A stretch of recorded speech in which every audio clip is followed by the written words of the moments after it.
건강한 흙과 풍성한 수확, 칼슘과 유황 따로따로 주는 번거로움을 없앤 칼슘 유황 비료는 생산성과 당도, 향, 저장성은 높이고 각종 병충해 예방에 효과적입니다. 토양에 생명력을 넣어주는 뿌리생은 천연 유기산이 함유되어 뿌리 생육을 촉진하고 각종 병해균과 연작 피해를 줄여줍니다. 남해화학 칼슘 유황 비료와 뿌리생, 이젠 선택이 아닌 필수입니다. 여러분 안녕하십니까? NBS 뉴스 24입니다. 정부가 올해 쌀 생산량 급감을 이유로 정부 양곡 37만 톤 방출을 추진하고 있습니다. 우선 농림축산식품부는 13일자로 2020년산 산물벼 7만 6천 톤을 산지 유통업체에 공급했습니다. 올해 2월까지 구곡 10만 톤을 추가 방출하고 2분기까지 남은 물량 19만 톤을 순차적으로 방출한다는 계획인데요. 농업계는 정부의 대책이 쌀 시장에 과도한 충격을 가져오는 건 아닌지 우려하고 있습니다. 강창호 기자가 보도합니다. 정부가 13일부터 지난해 수확기 산물벼로 매입한 공공비축미 7만 6천 톤을 산지 유통업체에 공급합니다. 농림축산식품부는 지난 8일까지 산물벼 인수 의사를 밝힌 248개 산지 유통업체에 해당 물량을 인도해 쌀로 가공 판매토록 할 계획입니다. 정부가 지난해 11월 말 발표한 쌀 수급 안정 보완 대책이 본격적으로 시행된 겁니다. 이 대책에 따르면 정부는 총 37만 톤 수준의 정부 양곡을 시장에 방출할 방침입니다. 농식품부는 산물벼 공급과 함께 정부 양곡 구곡 10만 톤을 추가 인도할 예정입니다. 설 명절 떡쌀 수요 등을 감안한 조치라는 설명입니다. 농식품부는 우선 2018년산 정부 양곡 4만 톤을 14일자로 입찰해 19일부터 시장에 공급할 계획입니다. 또 2019년산 정부 양곡 6만 톤은 다음 달 18일 입찰돼 같은 달 24일부터 시장에 공급될 예정입니다. 정부는 정부 양곡 방출의 명목으로 쌀 수급 불균형을 들고 있습니다. 지난해 최악의 기상 여건으로 쌀 생산량이 급감했기 때문입니다. 지난해 쌀 생산량은 평년보다 12.5% 감소한 351만 톤으로 조사됐습니다. 하지만 쌀 시장에서는 정부 양곡 방출로 인한 가격 충격을 우려하고 있습니다. 지난해 쌀 생산량이 통계 작성 이래 최저치를 기록한 만큼 쌀 가격이 요동치면 그 피해는 농민들이 고스란히 입을 수밖에 없기 때문입니다. 시장이라는 게 물량의 입고 없금을 떠나서 예측과 전망에 자주 좌우되는 부분이 많았었기 때문에 그거에 대한 가격 편차에는 오히려 농민이 손해를 볼 수밖에 없는 상황이 될 수도 있다는 거고요. 또 2018년산, 2019년산 구곡을 시장에 방출하는 점에 대한 우려도 제기되고 있습니다. 만약 구곡이 신곡에 혼입될 경우 시장 가격을 흐트러뜨릴 수 있는 요인이 될 가능성이 높기 때문입니다. 이에 대해 농식품부 측은 신구곡의 혼입을 방지하기 위해 구곡을 낙찰받은 업체를 중심으로 연산 혼입, 양곡 표시제도 위반 등을 집중 단속할 계획이라고 밝혔습니다. 과거에도 공매를 했을 때 구곡하고 신곡이 혼입돼서 쌀값에 불안정한 요인이 된다고 제기들을 많이 해주셨습니다. 그래서 저희가 금년도 구곡을 공급할 때도 쌀 시장이 안정되고 합리적으로 가격이 유지될 수 있도록 낙찰받은 업체 중심으로 해서 농산물 품질관리원을 통해서 집중적으로 단속을 할 계획입니다. 한편 농식품부는 이번에 공급하고 남은 정부 양곡 방출 물량 19만 톤은 3월에서 6월 중 공매를 통해 매월 나누어 공급할 예정입니다. 다만 잔여 물량에 대한 공급량과 시기는 통계청의 쌀 소비량 발표 등 추후 시장 상황을 고려해 조정될 가능성이 있다고 밝혔습니다. MBS 뉴스 강창호입니다. 세계 곡물 시장의 수급 불안이 가시화되고 있습니다. 주요 수출국의 생산량이 줄면서 곡물 가격이 높아지고 있는데요. 이로 인해 가축 사료에 쓰이는 수입 곡물 가격이 오르고 사료값 인상이 현실화될 것이라는 축산업계의 우려가 커지고 있습니다. 보도에 손현진 기자입니다. 세계 곡물 시장에서 밀과 옥수수, 대두박 등의 공급량이 줄면서 국제적인 수급 불안이 현실로 다가오고 있습니다. 유엔에 따르면 지난해 12월 세계 곡물 가격 지수는 115.7포인트로 한 달 새 1.1% 높아진 것으로 나타났습니다. 지난해 6월 96.7포인트를 기록한 뒤 6달 연속 상승한 겁니다. 곡물 가격 지수는 유엔이 작성해 발표하는 국제 가격 동향으로 2014년부터 2016년까지의 평균 가격을 100으로 보고 있습니다. 가격 지수가 100보다 큰 것은 그만큼 국제 곡물 가격이 평년보다 높은 수준이라는 뜻입니다. 지난해 평균 곡물 가격 지수는 2014년 이후 가장 높은 102.7포인트를 기록했습니다. 정부는 아직 수급 상황에는 문제 없다는 입장입니다. 사전 계약으로 확보된 물량이 있어 올해 8월까지는 공급이 가능하다는 겁니다. 다만 국제 가격 상승세가 이어질 경우 국내 영향이 불가피할 것으로 보고 있습니다. 국내 위기 단계에 따라 가지고 관계부처 협의를 해서 추진할 수 있는 방안들이 있는데 아직까지 당장 수급 불안이 있을 거라고 보지는 않고 있어서 사료 원료로 쓰이는 수입 곡물 가격은 벌써부터 가파른 상승세를 보이고 있습니다. 사료 업계에 따르면 배합용 옥수수 1톤당 평균 수입 가격은 지난해 11월 180달러였지만 이달 들어 240에서 250달러로 올랐습니다. 이달 기준 수입 대두박 가격은 1톤당 440달러로 한 달 새 30% 올랐습니다. 아직 배합 사료 가격에는 큰 변화가 없지만 앞으로 가격 인상이 현실화될 것이라는 관측에도 무게가 실립니다. 특히 축산업계에서는 사료업체들이 가격 인상에 나설 것을 우려하는 목소리가 커지고 있습니다. 코로나19로 인한 소비 위축과 가축 질병으로 농가들의 어려움이 큰 상황에서 사료값 인상은 큰 타격이 될 수밖에 없다는 겁니다. 사료비가 올랐을 경우에는 생산비가 이제 따라 올라가면서 더 이제 농가가 이제 힘들어질 수 있는 상황이 발생을 할 수가 있어가지고 저희 입장에서는 인상하는 거에 대해서는 보수적으로 접근을 해야 되는 거 아니냐. 최근 일부 사료업체가 가격 인상을 조율 중인 사실이 알려지면서 축산단체들이 이를 철회해달라는 성명서를 내기도 했습니다. 국제 곡물 가격 상승에 따른 진통이 예상되는 가운데 정부와 관련 업계의 긴밀한 협력과 대응이 필요해 보입니다. MBS 뉴스 손현진입니다. 지난주 전국을 강타한 북극발 한파로 곳곳에서 농작물 피해가 속출했습니다. 특히 전남 전북 지역에서는 감자 언 피해가 집중적으로 발생했는데요. 이에 농식품부가 농작물 언 피해를 입은 농가를 위해 긴급 지원에 나섰습니다. 김하은 기자가 보도합니다. 최근 강력한 한파로 감자 등 농작물의 냉해가 발생한 전북 김제 부안과 전남 고래 등의 농가 피해 복구를 위해 정부가 긴급 대책을 마련했습니다. 농림축산식품부는 오는 18일부터 27일까지 진행되는 지자체 피해 정밀조사 결과를 바탕으로 피해 농가의 재해복구비와 재해대책 경영자금 등을 지원할 계획이라고 밝혔습니다. 지자체 현장조사 결과 12일 기준 잠정 피해 면적은 전북 김제 96헥타르, 부안 43헥타르, 전남 고래 10헥타르 등 총 149헥타르로 파악됐습니다. 이에 따라 농가는 피해 정도에 따라 농약대와 대파대를 지원받게 됩니다. 감자 1헥타르당 농약대는 74만 원이 지급되며 대파대는 380만 원이 지원됩니다. 또 재배 면적 기준으로 농가 단위 피해율이 30%에서 49%인 경우 영농자금의 상환을 연기해주고 1년 동안 이자를 감면해줍니다. 50% 이상인 경우에는 영농자금 상환 연기와 2년간 이자 감면은 물론 4인 가족 기준 123만 원의 생계비와 49만 원의 고등학생 학자금도 지원됩니다. 희망 농가에는 재해대책 경영자금도 추가로 지원됩니다. 농가당 5천만 원 한도 내에서 대출 기간 1년을 조건으로 신규 저리 대출을 받을 수 있는 겁니다. 한편 농식품부는 이번 한파 피해와 관련해 농가의 신속한 피해 신고와 더불어 2차 피해 확산에 대비한 세심한 관리를 당부했습니다.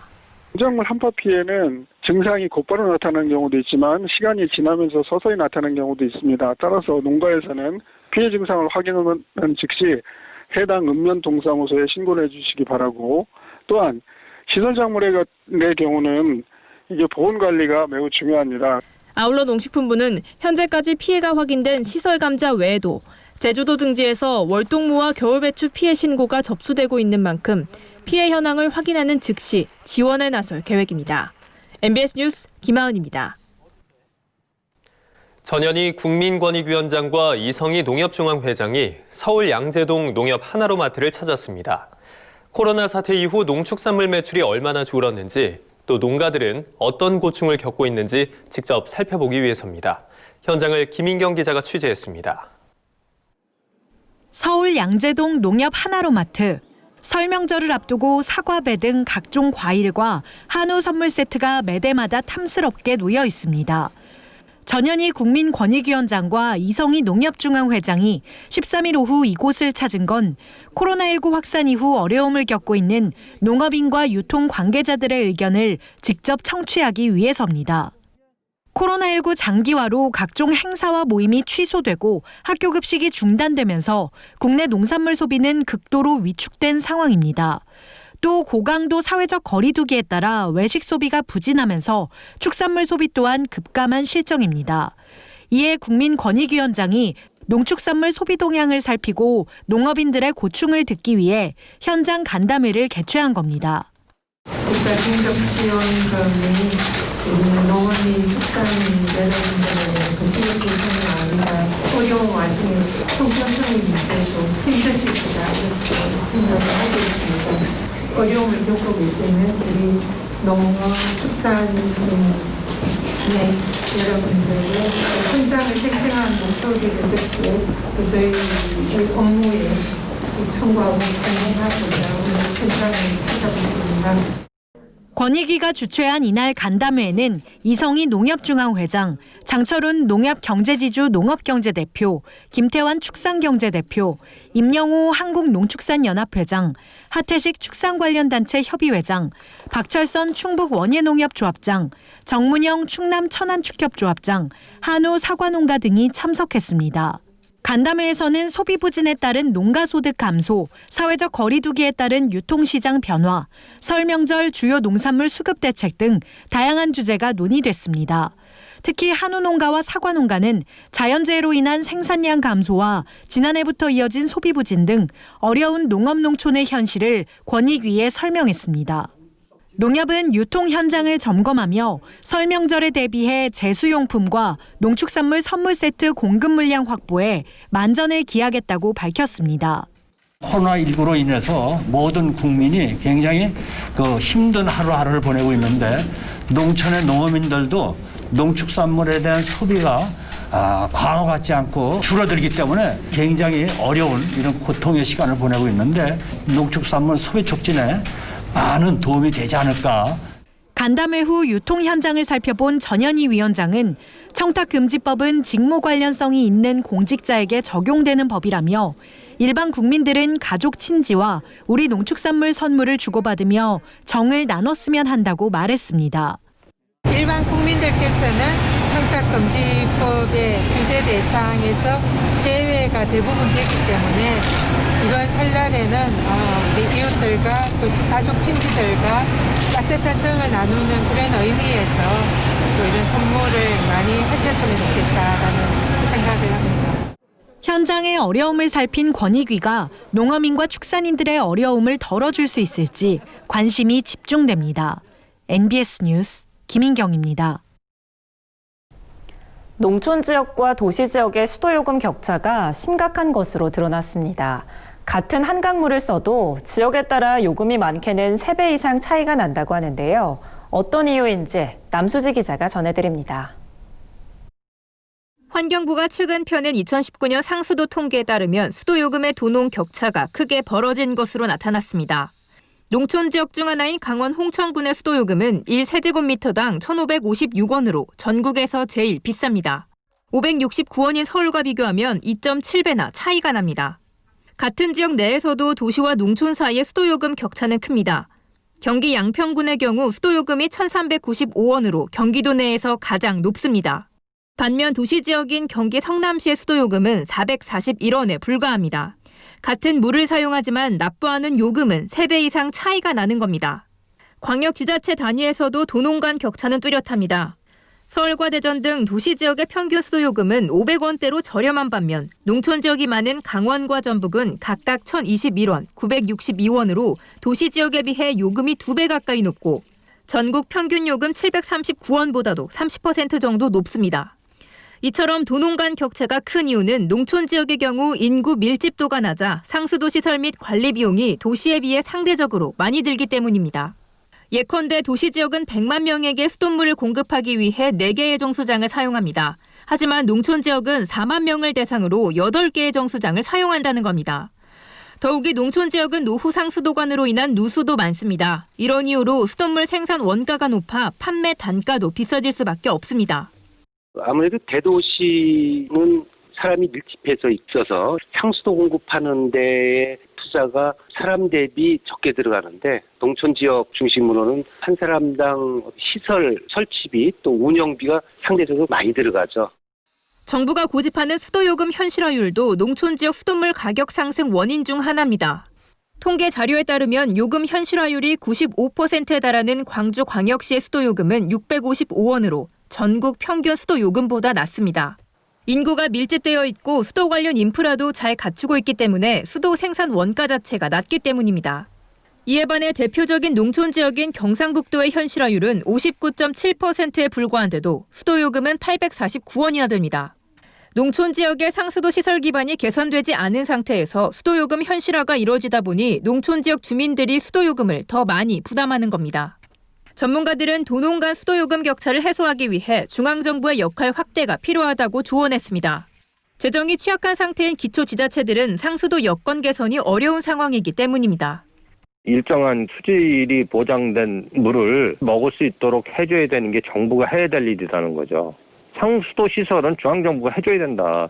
사용량에 따라서 요금을 받고 하는 그 운영 자체는 할 수는 있지만 처음서부터 시설 이런 것들은 중앙정부에서 해줘야죠. 당연히. 한편 환경부는 도농 간 수도요금 격차를 개선하기 위해 노후 상수도 간 실태조사와 개량 등 정비 사업을 지원해 나가겠다고 밝혔습니다. MBS 뉴스 남수지입니다. 다음은 간추린 뉴스입니다. 경남 고성의 유경오리 농장에서 최근 고병원성 조류 인플루엔자 의심 사례가 발견됐습니다. 조류 인플루엔자 중앙사고수습본부는 해당 유경오리 농장에 대한 방역기관의 출하전 검사 과정에서 H5형 항원이 검출됐다고 최근 밝혔습니다. 이에 따라 중앙사고수습본부는 해당 농장의 출입 통제 및 역학조사, 반경 10km 내 농장 이동 제한 및 예찰 검사 등 선제적 방역 조치를 실시 중입니다. 중앙사고수습본부 관계자는 전국 농장주는 방역수칙을 반드시 실천하고 사육가금에서 이상 여부 확인 시 즉시 방역당국으로 신고해달라고 당부했습니다. 제주감귤농협이 지난해 태풍과 코로나19로 인한 어려운 여건 속에서도 농산물 판매 매출 2,170억 원을 달성하며 역대 최고 성과를 거뒀습니다. 이는 지난해 전국 농협 중에서 가장 높은 판매 실적입니다. 그동안 제주감귤농협은 농민조합원을 위해 품목별 공선출하 회원제를 정착시키고 유통센터를 활성화하는 데 앞장서 왔습니다. 송창구 제주감귤농협조합장은 지난해 힘든 상황 속에서도 온라인 판매 확대 등 마케팅 활동을 강화해 역대 최고 실적을 달성했다며 앞으로도 유통 경쟁력 확보로 농업인의 소득 증대를 위해 최선을 다하겠다고 밝혔습니다. 농업에 관한 어려운 용어나 개념을 알기 쉽게 풀어드리는 플러스N 농업백과 시간입니다. 고령화가 심각한 농촌에 청년 인구를 유입하기 위해 정부가 다양한 정책을 추진하고 있는데요. 지난 2018년부터 시행 중인 청년 창업농 지원 사업도 그중 하나입니다. 특히 올해는 사업 시행 첫 해에 지원을 받은 1기 대상자들이 자립을 하는 첫 해로 이 사업 성과에 대한 앞으로의 가능성 여부에 더욱 관심이 모아지고 있는데요. 청년 창업농 영농 정착 지원 사업이 무엇인지 오늘 플러스 농업백과에서 자세히 알아보겠습니다. 농촌의 고령화가 심화되면서 농촌 인구 10명 중 6명은 60세 이상인 것으로 집계됐습니다.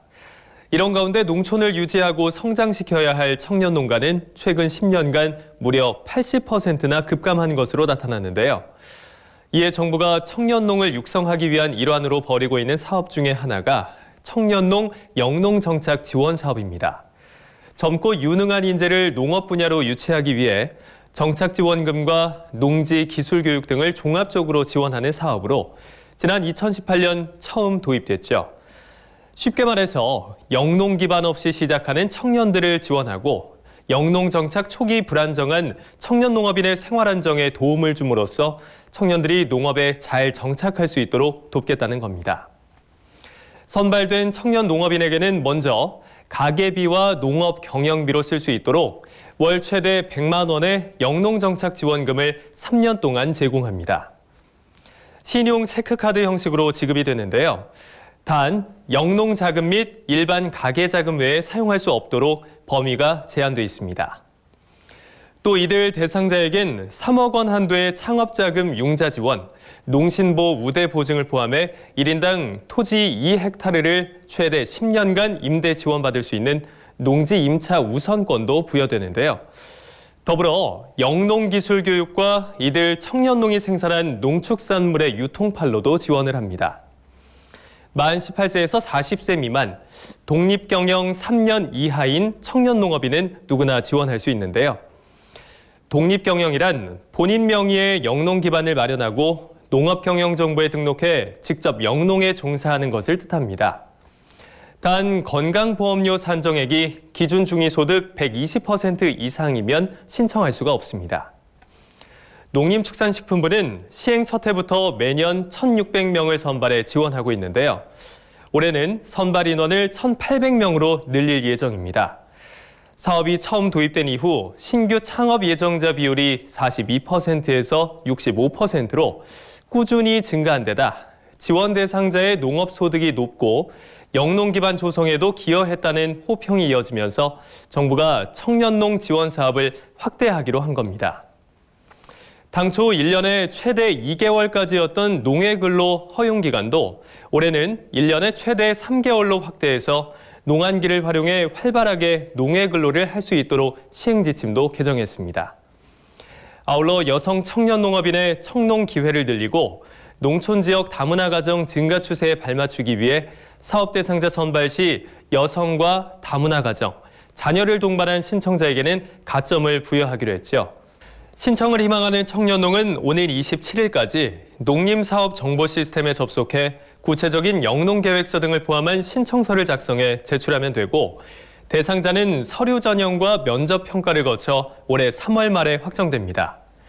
하지만 사업의 양적 확대 못지않게 좀 더 실질적인 정책적 보완이 중요하다는 지적도 나오고 있습니다. 영농 기반이 없는 청년들이 농촌에 적응하는 데 3년이라는 시간이 짧다는 건데요. 올해 1기 대상자 1,600명에 대한 지원이 종료되는 만큼 이 사업이 성공하기 위해선 사업 참여가 끝난 청년농에 관한 사후관리 대책이 필요할 것 같습니다. 지금까지 플러스는 농업백과였습니다. 저희가 준비한 소식은 여기까지입니다. NBS 뉴스 24 마칩니다. 함께해 주신 여러분 고맙습니다.